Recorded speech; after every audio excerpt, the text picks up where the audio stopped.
Hello everybody, welcome to my channel. It's Anika from Magenta Butterfly Crafts. Today I am making a card using alcohol inks by Tim Holtz. So come on for the ride.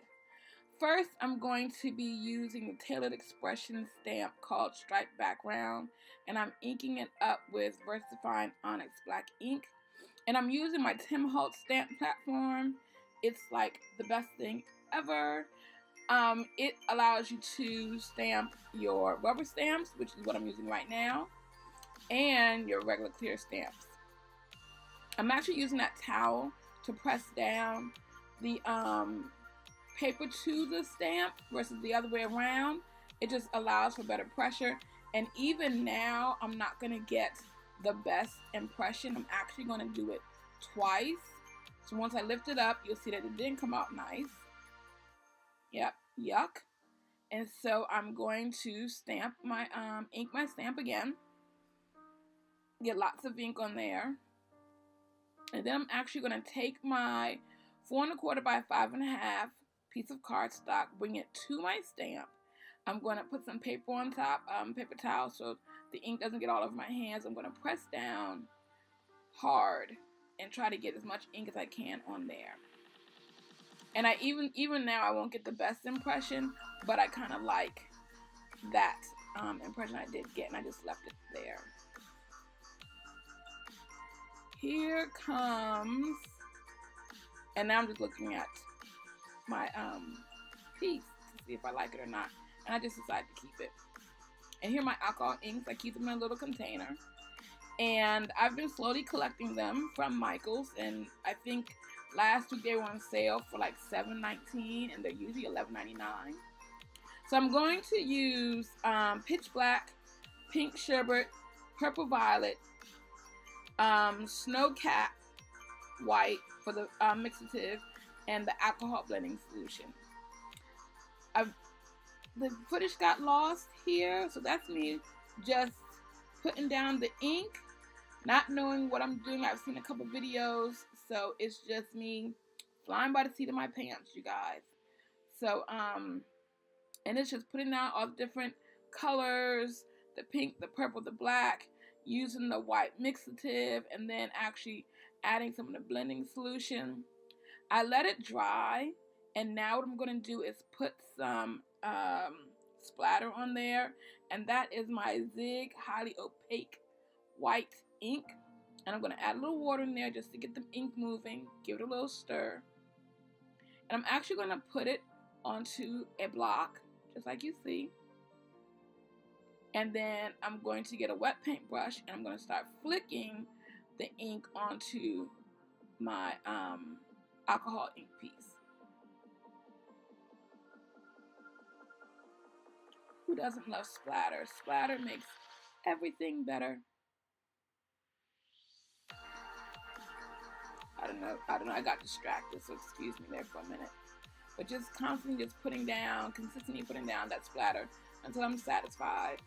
Remember to always go and rinse your brushes out when you're finished, because they will get hard and they will become unusable if you don't. I usually use warm soap and water just to rinse my brushes off, and I wipe my block off.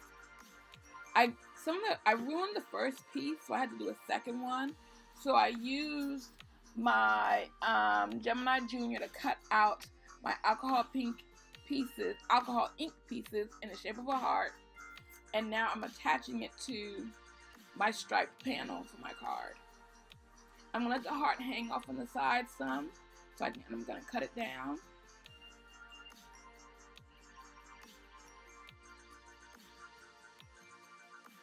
Here you can see where I've already tried to put this card together before, and I was able to save it. So now I'm going to put it on my card base.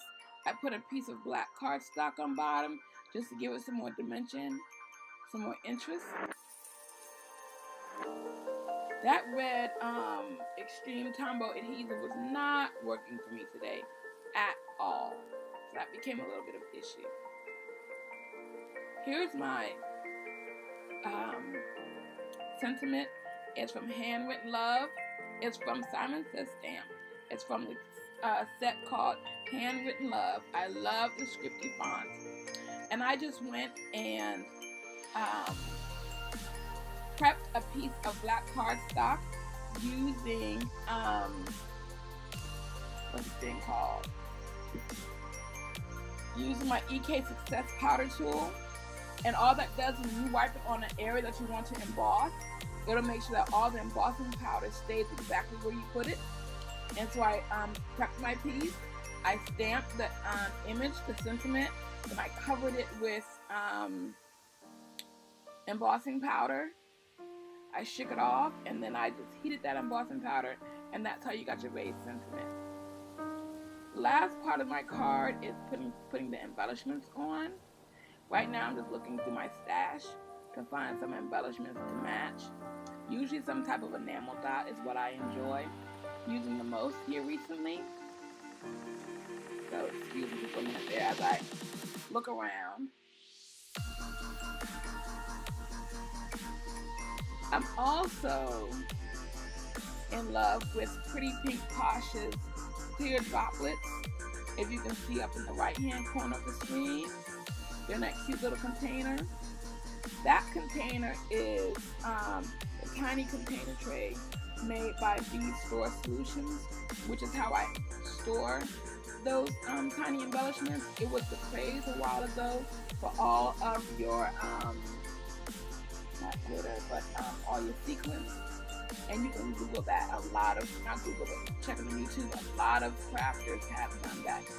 I don't have a lot of my beads in there. I don't have a lot of sequins anymore, but I love keeping those in there and actually having them on my desk.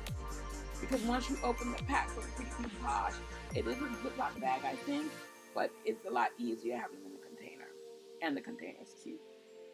I'm using my picker tool. It's called the Jewel Picker from Marvy, which is amazing.